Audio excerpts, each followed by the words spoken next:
In 1967, a young cartoonist left America for Britain, where he met up with a group of like-minded writers and performers who were planning a new TV series. That cartoonist was Terry Gilliam, and Monty Python's Flying Circus, the series he helped devise, became one of the most acclaimed TV comedy series ever. Python's success allowed Gilliam to progress from creating animated sequences to directing feature films such as Monty Python and the Holy Grail, The Meaning of Life, Jabberwocky, Time Bandits, and Brazil. With these films, Gilliam earned the reputation for creating a highly inventive, fantastic visual style from scant resources. But this reputation was all but destroyed by the much-publicized, spiraling budgets of his 1989 film, The Adventures of Baron Munchausen. Gilliam's latest film, The Fisher King, which opens in Britain this month, stars Robin Williams and Jeff Bridges in a story about the search for the Holy Grail in present-day New York. It's a film about redemption, not only for the characters within the film, but as some would see it, for Terry Gilliam himself. Francis Dickinson's film examines Terry Gilliam's work by entering his private world at his home in North London. Okay. South Bank Show, 29,691. Take one, slate one. And welcome to Gilliam's Maison Merveilleuse, Gilliam's House of Marvels. It all happens here. They slither on their belly like reptiles. Anything you want, it's available. Now, enter. The dance. What happened to the dance, girls?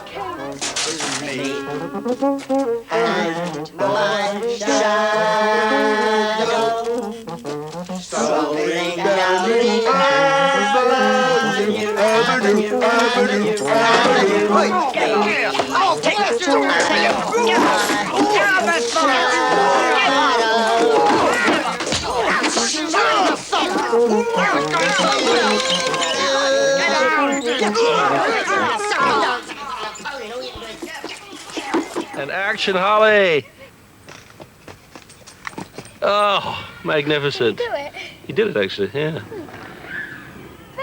There's a dog in love with the camera. Hello, Bryn. Whoa, whoa, whoa, whoa, whoa, whoa. Harry, are you leaving home? Oh, wait, let's go. Terry! God, my life. Terry Gilliam's life. Here it is. I was born in Minneapolis, which is a nice town in Minnesota. Oh, Captain Planet, fly button. Can you fly? Can you fly? Here we go. You're gonna fly, Captain Planet. Ready? We lived in the country, and the nice thing about it was that, you know, there was a woods behind the house. There's a cornfield over there. There was a swamp there. In the winters, it would go to 40 degrees below zero. We had an outdoor toilet.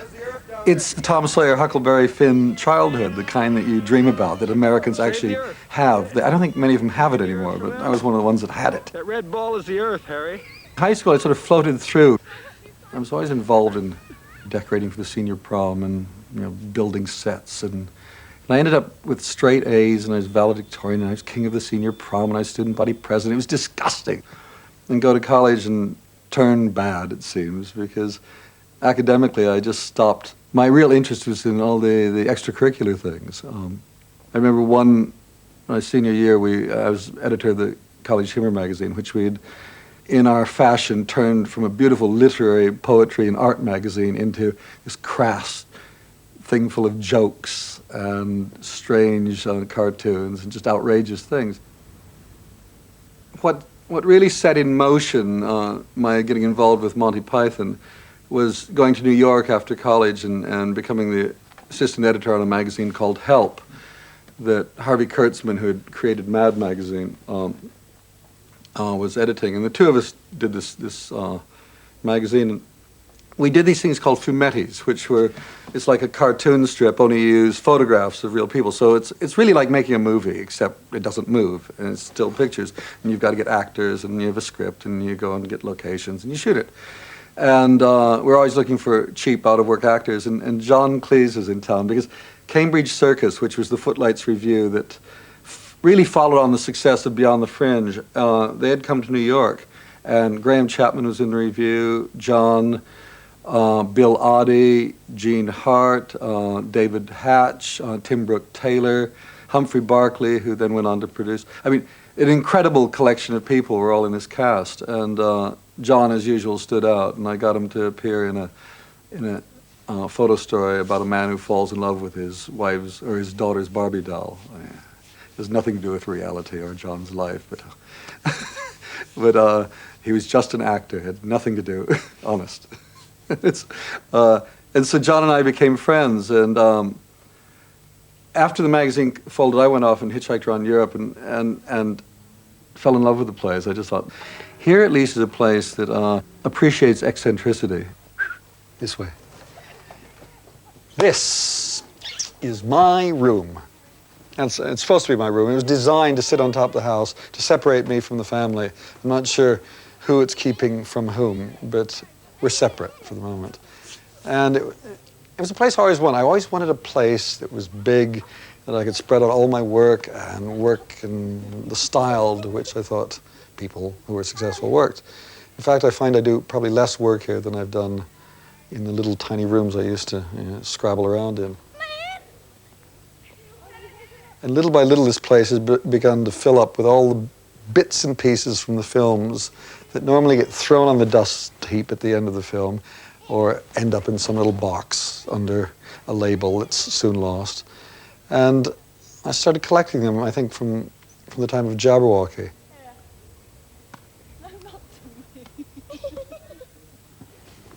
And so I plonked down here. I was doing cartoons for magazines back in the States. I was doing illustrations for the Sunday Times Color magazine and for Queen magazine. I was just running around with my portfolio.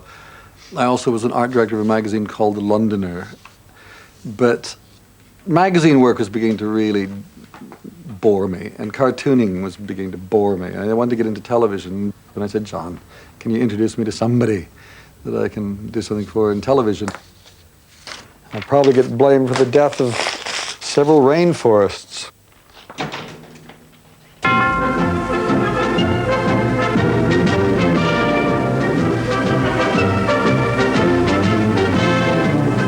Monty Python, the Flying Circus. The Python years, the Python experience, the Python ride, I don't know, whatever it is we call it. I'll tell you what was nice about Python was that we didn't actually know what we were doing except pleasing ourselves. And that, I think, is something to remember in life, because we weren't pretending to be knowledgeable about what the public wanted. We didn't seem to be overly concerned about becoming successful in really grandiose terms. We just wanted to make something that made ourselves laugh. And that's what we set out to do. The six of us were the judges. We were it, beginning and end. We were all very critical of each other's stuff, but mine somehow got through because it seemed to be of a different world. And I could criticize it and say it's a piece of rubbish, but I wouldn't, just because I had to get something in there. And the others wouldn't raise their voice, which I thought was strange. So I was, in that sense, the most alone in the group, which, again, I liked it. It was like being an expatriate within Python. I had left the States, and I was in a group, but I was still on the fringe of the group. As the horrendous black beast lunged forward, escape for Arthur and his knights seemed hopeless, when suddenly the animator suffered a fatal heart attack. The cartoon peril was no more. Well, I mean, certainly it was Terry's visual sense was very, very important to Python. But another thing that was actually quite important was really the way he put together his early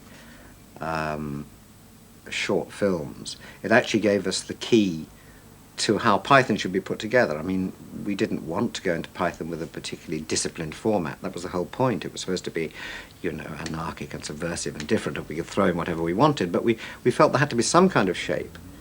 And Terry's animation gave a clue to that you could just leap from a severed sketch into another severed sketch. You could put a head onto a different body, a leg onto a different body, which is what Terry was doing. And continue with a man with a stoat through his head. He'd ring up and he'd say, I've got this great idea, and this woman comes up and her leg spins round and her nipple turns on, and there's this great radio, and this guy comes down and chops her head off, and this turns up on a block of flats, and that's pulled down. And I say, oh, okay, Terry, I'm just having dinner. I'll call you later. It was very hard to grasp what it was going to be like.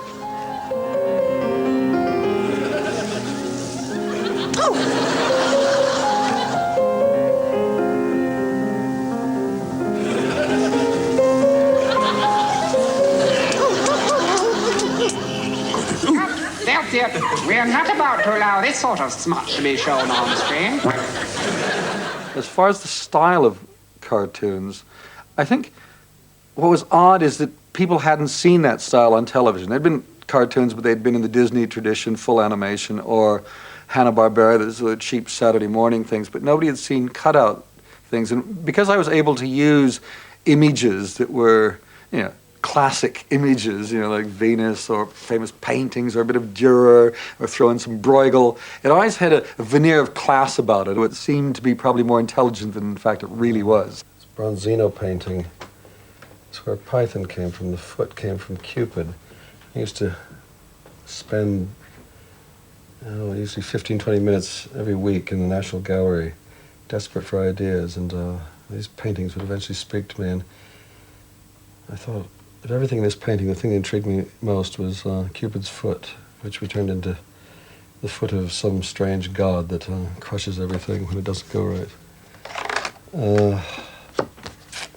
This Bruegel is, I think it's the Battle of Carnival in Lent. I mean, Bruegel has always fascinated me because I think if he had been living now, he would have been making films, because his paintings are just full of stories on top of stories on top of stories. They're full of amazing characters. When we did Holy Grail and Jabberwocky, it was really Bruegel that we were trying to put on film. What I love about them, the people are just full of life. They're doing things. They're every kind of, from rich to poor to crippled to healthy. Everything is going on in them, and we just literally stole as many ideas as we could from them with no shame at all. We're knights of the round table, we dance whenever we're able. We do routines, we chorus scenes, with footwork impeccable. We dine well here in Camelot, we eat ham and jam and Spamalot.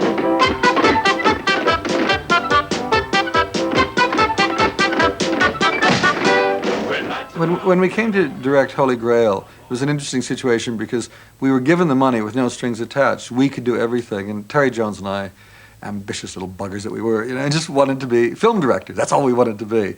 And so, you know, we said anybody named Terry gets to be film director of this film. And luckily there were two of us.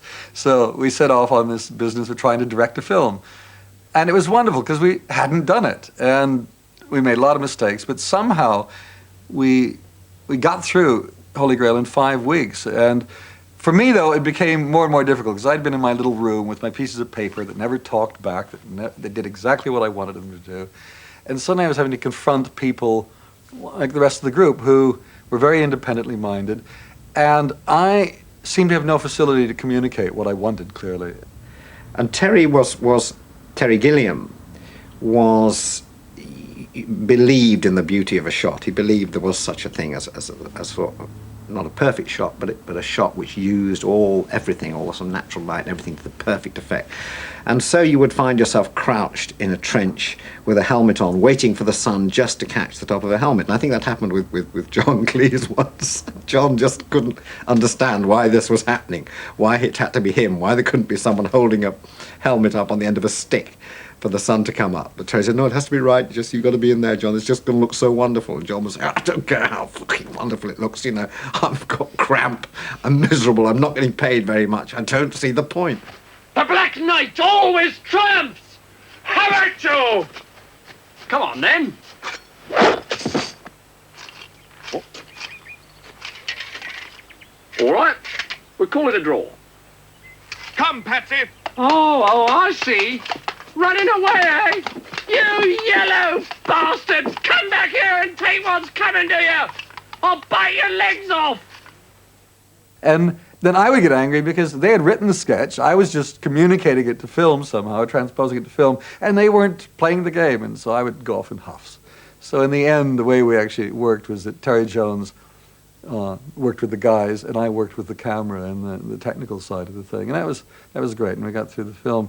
When I came to do Jabberwocky, which was on my own, it was this wonderful, wonderful revelation that actors believe in directors and they respect them and do all the things that the Pythons don't do. And so there I am working with John LeMessurier and Max Wall and Harry Corbett, and if I say, lie down in that pile of shit and have, you know, more ordure dumped on you, they would do it happily. There must be a better way of choosing a champion. That was extraordinary. The one problem I was having, though, is because I storyboarded the films, and I did literally every shot, and because I drew with cartoon proportions, i.e. big heads, small bodies, I was having this terrible time of trying to force these normal-sized human beings into frames that I had constructed. And that was a painful bit for the actors. And as I've gone on, actually no, the next stage I went through was Time Bandits, which I then cast people that looked like my drawings, so they could fit in the frames exactly as I drew them, i.e. these little people. And they were perfect. Time Bandits was interesting because I actually just wanted to make a film for all the family. That's how it began. I said, I want to make a film that everybody can go to see, that's intelligent enough for children and exciting enough for adults. You know, that kind of thinking. It will bring you great danger. Now, if you look at the top right there, you would have seen a piece of tape hanging off the opening of the wall. It was disastrous, but we couldn't afford to go back and reshoot. And I sat down one weekend, and this thing started pouring out, because I wanted to do a story. This is the way often I work, is I don't have any great idea, except I wanted to shoot the film from a kid's point of view. So I wanted the camera down low. Okay, but I didn't think a kid could carry the whole film, so I need a gang around him. So we get a gang of little people. Okay, what are these guys? So it builds from that, and then a horse came flying out of the wardrobe at one moment in my brain, so we got that. Okay.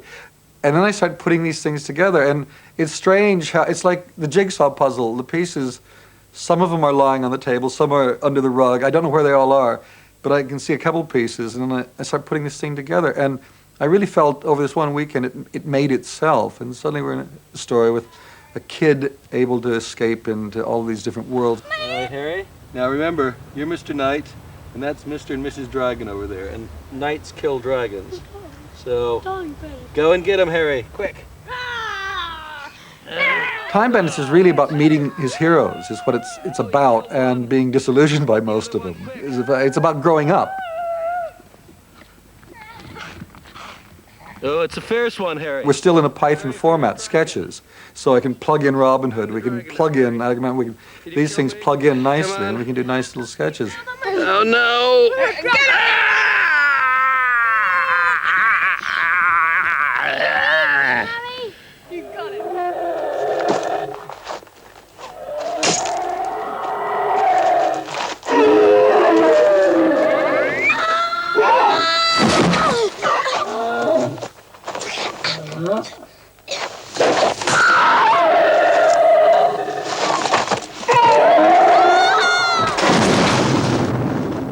That was one of the nice things. When we made Time Bandits, we wrote in the script that the Greek warrior would remove his helmet, revealing himself to be none other than Sean Connery, or an actor of equal but cheaper stature.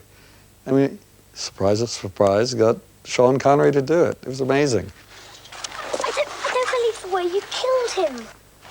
Yes, but it has to be done sometimes. Let's throw this on.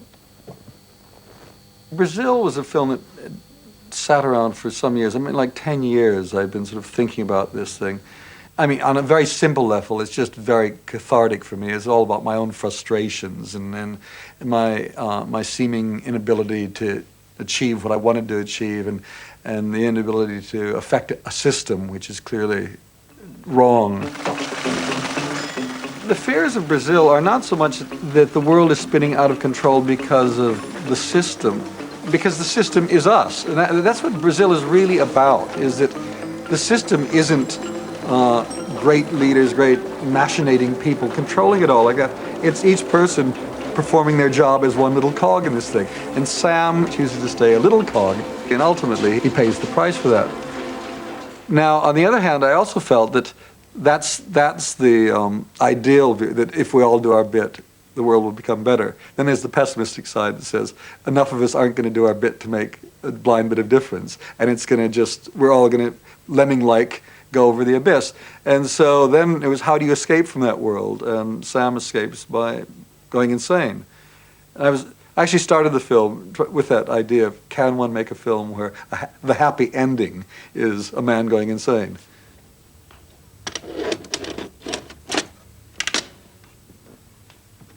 Okay, showtime, here you go. Come on. Why don't the machines work for me? Look at that. It's because I'm not pushing the right button, that's why. Play, stop, these are complicated concepts. Flying. What do I say about it? I don't know what to say about the flying, except that it's clearly the obvious dream that most of us have, to be able to be that free.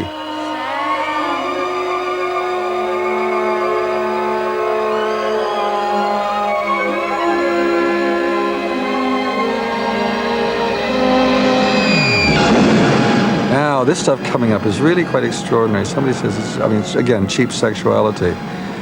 He sees the girl, he looks down, and things start rising. There's a connection here. I never knew that. I thought it was about the countryside and the peace and beauty of nature being raped by these great man-made structures. It's instant New York is what it was to me. What I love about these shots is this shot right there, everything's falling, and actually my stomach goes every time I see that. It's like, oh God! And you wake up. It's the nightmare come true. That is the flying man from Brazil. Our hero, Sam Lowry, becomes this silver-suited superhero and takes to the air. We use either close-ups of Jonathan, which were about that size, but that would be Jonathan, and the rest of the shots were all done with this model. And this thing is so good, we were able to come in very close on it and still fool the camera.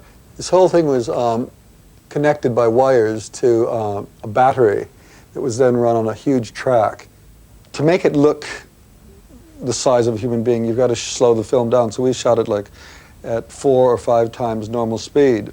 And the operator trying to follow this thing was in a terrible state. Each day we'd set this whole thing up, the clouds would get going, boom, boom, and we'd say action, and he'd go, wham! And this thing would fly through the air, and that was it. And it would take us another hour to set it up again. By the end of the day, you didn't know what you'd achieved, but come next morning, we see the rushes with the film slowed down to the right speed, and it's fantastic. There's this incredibly graceful, soaring, sweeping figure. And that's what we ended up with on film. The films that I do always mirror reality, or reality mirrors the films. The experience of making the film and what the film is about becomes the very world that then the film inhabits immediately afterwards, or even during. And in the case of Brazil, we had a situation where we had 2 distributors, one for, as they say, the world, and the other for North America. The film was released to the world via 20th Century Fox as we made it, no problems. And it came to America, and Universal Pictures saw it, and it was one of those great screenings. It was all brass from Universal. They go into the, it's Alfred Hitchcock Theater in Universal. And at the end of the screening, I avoid these screenings, but I came back, I was in the projection booth at the end, watching the backs of their necks as the lights came up. And you could see the knotted muscles, the tensioning. People were just angry and confused. And they don't like being put in those kind of situations, because they're supposed to have answers. And this is a film that doesn't allow you to have simple answers. And they all came out, and I knew we were in trouble. And what basically happened is that they tried to get me to change the film. They didn't like the ending, primarily. They didn't like the disturbing elements in the film. And contractually, I was supposed to deliver a film of a certain length, and we were over by 11 minutes. Now, a smart director would take 11 minutes out and say, there. But I took 7 minutes out and said, I don't think I can cut any more than that without actually harming the film. I'm not going to harm the film. Which then allowed them to start, well, actually, to say we're not going to release the film like this. It became a stalemate situation, and Arnon Milchan, the producer, said, well, we've got to get lawyers in here, and we're going to deal with this. And I said, no, I can't get lawyers in. They've got all the lawyers in the world. They've got all the money. They don't have to release the film. It's not going to kill them. They can sit on it. And I said, I thought we just had to approach it in a much more personalized way. And so the first thing I did was take a full-page ad out in Variety, which was blank page except for this black border, and then very neatly in the middle said, Dear Sid Sheinberg, he was the head of the company, when are you going to release my film Brazil, signed Terry Gilliam? And eventually what happened was that the LA critics, the reviewers, became very interested in the film, and some had seen it, and they set up a whole series of clandestine screenings of this film around Hollywood in people's homes. And came time to vote at the end of the year for their films, and they realized that in their bylaws, it didn't say that a film actually had to be released to be able to be voted upon. And so they all voted on whether Brazil could be voted upon, and they agreed it could. And then it went out and won Best Picture, Best Direction, and Best Screenplay. And this was announced the night of the premiere of Out of Africa in New York, which was Universal's big film that year. And all the brass were there in their ties and DJs, and they were told that Out of Africa has won nothing, and Brazil, this film that they won't release, has won all these awards. They had to release it. And what was wonderful is that I was getting all these phone calls from people saying, "Oh, well done. Maybe now, the floodgates will open and we'll get our films out, blah, blah, blah." Of course, it didn't happen. Just like in Brazil, the system doesn't change. You still escape in your madness, that's all.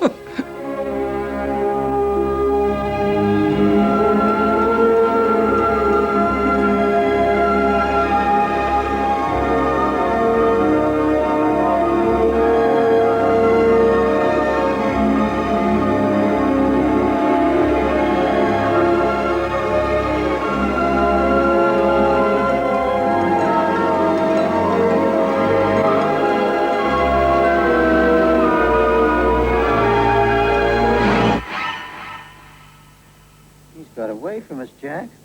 Afraid you're right, Mr. Helpman. He's gone.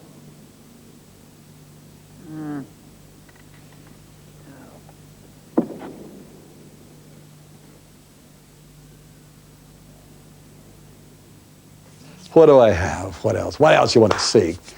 Oh, behind you, if you would just look that way, please. This is the big one. This is the Griffin from Munchausen. Robin Williams. I've loved the Munchausen stories since I first read them. And I thought, this is crazy. Here are these stories that for generations have been read all over the world, and yet nobody in this particular generation knows about Baron Munchausen anymore. So I thought, okay, let's reintroduce him to the world. So with all of these things in mind, we set out to make Munchausen. In the original Munchausen stories, they did fly around on the moon on three-headed griffins. And so we didn't have to invent anything. We made the griffin. We actually I love the way certain buzzards looked, and particularly baby buzzards, because they come out all fleshy, and they're truly ugly. They eventually acquire feathers and fluff and everything and look quite passable. But these were sort of based on baby buzzards' heads. Here they are! Oh, are you hungry, my darling? Are you? All right, you take the baron, you take the bold one, and for you, my sweet, the little girl, because you're my favorite. All right, dinner is teamwork! You go that way, I'll go this way. You're the last of your species! Work with me, girls, stand together! No, girls, don't sit up on me now! Mayday! We're going down! Mayday! Sybil! Don't desert me now!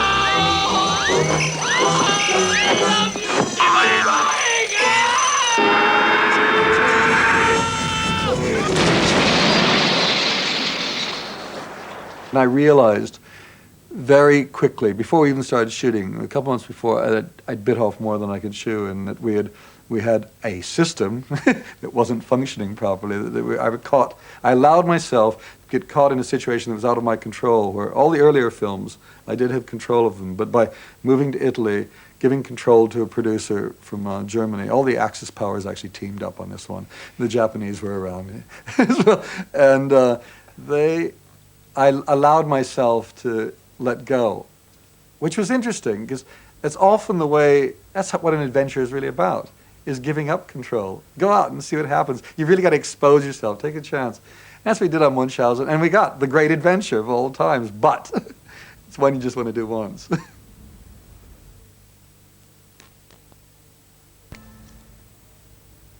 Every film I do, I think except for Fisher King, I've storyboarded. I think it comes from being a cartoonist, and I draw it out so I can actually visualize the film.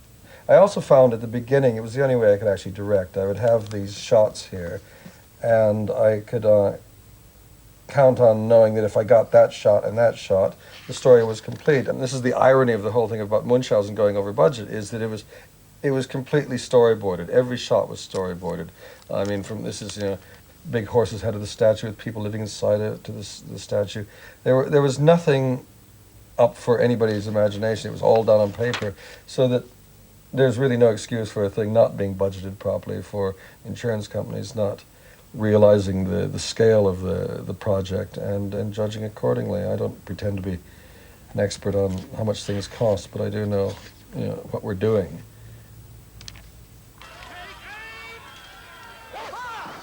What's interesting about a film like that is it has its own momentum, because the producer, being mad, he also had his own dreams, and he wanted to be as big as Alexander the Great, Napoleon, and Dino De Laurentiis all in one. And so that's part of the reason how these things happen. His mad dream wanted me to be as big as possible, and we just kept getting bigger and bigger. Don't catch cold! Au revoir! There's my dog. He lives here in the house now. He hates films. I will wait for you! Alison Steadman rises and continues to rise. Alison can do no wrong. She was wasted in Munchausen, totally, utterly wasted. I got her out to Rome and didn't really have a decent part for her. And there's Jonathan, You won't get far on hot air. Miss Saigon, as he's known to his friends. And now we leave the town. Where are we? This sequence was actually much longer in my original storyboards, because originally she fell on and was hung on the cross of a church, which is giving way, which the Italians appreciated the symbolism. But the girl was so brilliant. She was 8.5 years old, and she was like a 35-year-old actress. She was so pro. Sarah Paules. We wouldn't have been able to make the film without her, because she just was there all the time, hitting her marks, knowing her lines. I'm going with you. I absolutely, utterly refuse. A professional actress. These kids can be terrifying. I keep ending up working with kids. Getting the balloon across these battlements. That is actually in Spain, this battlement. We actually built it on a cliff top. And what happened the day we shot the battle, there's the shot. That is the shot that we knew the film would continue, because I had said that morning, if the balloon flies, no matter what happens, no matter what the insurance company does, no matter how many of us they fire, the film will get made. And the balloon did fly at the last ray of sunlight. And literally, it had gone up there, the wind was blowing, we couldn't send it up for all day long. When it did go up, it went backwards, then it went sideways, then it went every which way, but the way it was meant to go. And on the very last take, which is the one we're seeing, the sun came out from behind the clouds. The whole crew went crazy. Peppino Rotunno, who's the cameraman, suddenly pushed the operator out of the way. He was operating. We then went on and grabbed about 5 more shots. The sun was setting. And it's one of those moments that suddenly you realize it's all worthwhile. That is what I had in mind. Anyway, the end result of the film is we ended up making a film that is probably nobody else could have made it for that money, I'll bet. Even then, even though we went $20 million over budget, it's still good value for money. It's an amazing film, but at the end of the day, it ended up with Terry Gilliam with his reputation as being this auteur who's uncontrollable, who has no respect for the bottom line, who this fantasist that knows no bounds, irresponsible. And that was a very convenient story to fall into, because it's like, you know, after Brazil, where I was the giant killer, the guy who took on City Hall, the artist against all of this, that was the reputation. And the flip side of that is exactly the Munchausen one. And Hollywood is much happier to know I'm this out-of-control madman than a guy who actually is responsible and all of those. So Hollywood was now happy. They'd got me into a nice box. I was just shattered by the end of it, because it was such hard work. I actually felt like Munchausen at the end, except that he came back to life, and I felt, you know, I had been defeated by the whole system. It finally got me. It was like I began to think maybe it's, you know, I'd suffered from hubris. I'd been Icarus. I'd flown a bit too close to the sun. I hadn't listened to all the sensible people around me, all that, and I paid the price. And then this script turned up one day, and there it was, Fisher King, and it was. At the time, I'd been saying at the end of Munchausen that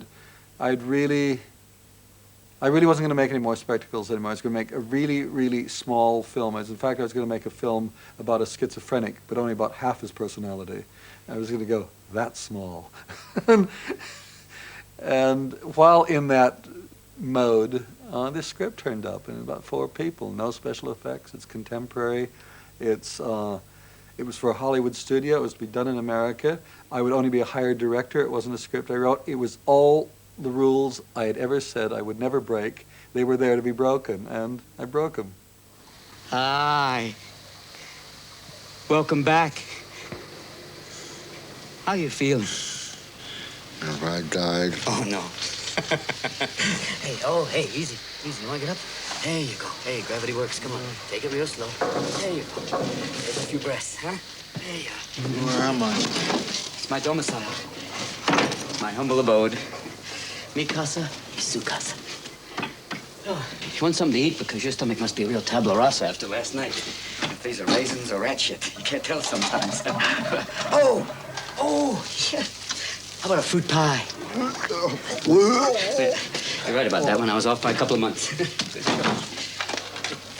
Nice to have company. Hi. Where are my shoes? What? Where? What? What? Shh. What is it? Company. What? It's really about the search for the Holy Grail in the middle of the 20th century in New York City, is what it's about. And the Grail takes many forms. I mean, there's a literal Grail involved in the thing, and then it's about rediscovering somebody's humanity. It's almost as simple as that. You know. They said, you're the one. We've used the word redemption for Fisher King, and it works on many levels. I mean, just my own personal one, it was by breaking my own rules and going right out to Hollywood, putting my head right in the mouth. In fact, the same line that made Munchausen. It was the Columbia TriStar Company. I thought, here's the way. You just go out there, you make a film there, you come in on budget, show them you're a good guy, and then maybe they'll give you money in the future. And that was part of the reason for doing it. Well, I was actually trying to avoid doing special effects in this film. I was working very hard to make it a film about people, and yet the script demanded a red night, so I set about it. And I wanted the red night to be Perry's nightmare, literally. And the first ideas that started coming was the idea of this boiler room that he lives in. There's all this metal around the place. There's a boiler, there's heat. And I like the idea of having flames belching out of the night. And our first renderings of the night was his metal, the metal armor was all ripped and torn. It was kind of like the images you see of World War II tanks and fighter planes that have been sunk in the South Pacific, and coral has begun to grow on them, and they've ripped apart and they're rusting. And that was what I was after. And yet at the same time, it had to be a medieval night. So there's a sense of Perry's medieval knowledge. We put this terrible armor on the horse with a huge horn on its nose, which again confuses it as to what is this thing. And then what we did after shooting hours on it, we ended up cutting it almost all out of the film, so there's only a few little glimpses of it, because the less you see, it turns out the more powerful the thing is, and that's how we left it. I don't think in Fisher King I could have pushed the fantasy much further. It had to be based in reality, and because it's primarily that, and you've just luckily got one character who's mad in the midst of it, who can then open the doors of perception to other people. And I mean, we were doing it that way. I mean, going around seeing New York through Perry's eyes. That's the Robin Williams character. And luckily, I'm him, so it's really easy. I can just walk around, because I understand Perry perfectly. The Fisher King myth's about a king who is the Grail, the keeper of the Grail, who suffers a wound and begins to die, and everything dies around him. And it's because of what he's become, and he's redeemed by a fool. And that's what the Fisher King film is about. And again, that's what I feel about the style of filmmaking. I mean, in a way, all the technical tricks I've been playing aren't necessary. And just being the simple fool who asks the direct question, it works, and it's really good. The joke about this waltz in Grand Central was that I went to Grand Central to look at what it was like as rush hour developed. I wanted to watch the swarm begin to go. And I was sitting up high above it watching it. And what's wonderful about Grand Central is as 5 o'clock approaches, the tempo increases. More and more people come in, and they're all beginning to move faster. And suddenly went bing. I said, wouldn't it be wonderful? All of them just suddenly paired up and started a waltz for one great moment, and then off to the trains. And I said it more as a, just a spontaneous little thing. And the producer said, what a wonderful idea. And I said, well, of course, we won't be doing that. And they said, no, it's good. And bingo, it was in the script. And we then proceeded. I think they were being fairly naive about how difficult this was going to be, because getting a hold of Grand Central Station, closing it down, getting 1,000 people in there to waltz is not easy.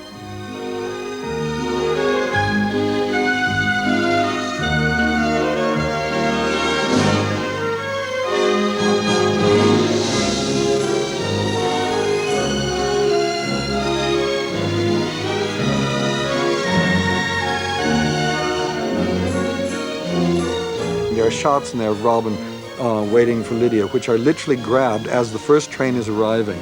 And real people are beginning to come in there. The crew is walking past. Anybody who was there, just keep moving. Robin, get in there. Just stand there for a bit. Look lost. Look for your love. Ah, that's it. Do it again. Come on, quick.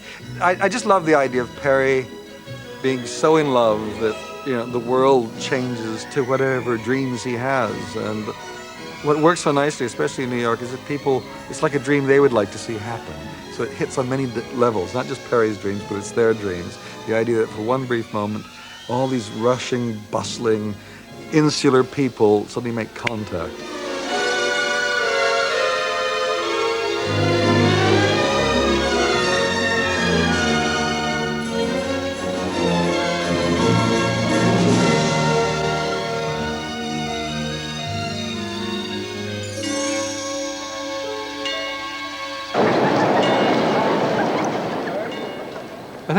One thing about Fisher King is it's my adult film at last.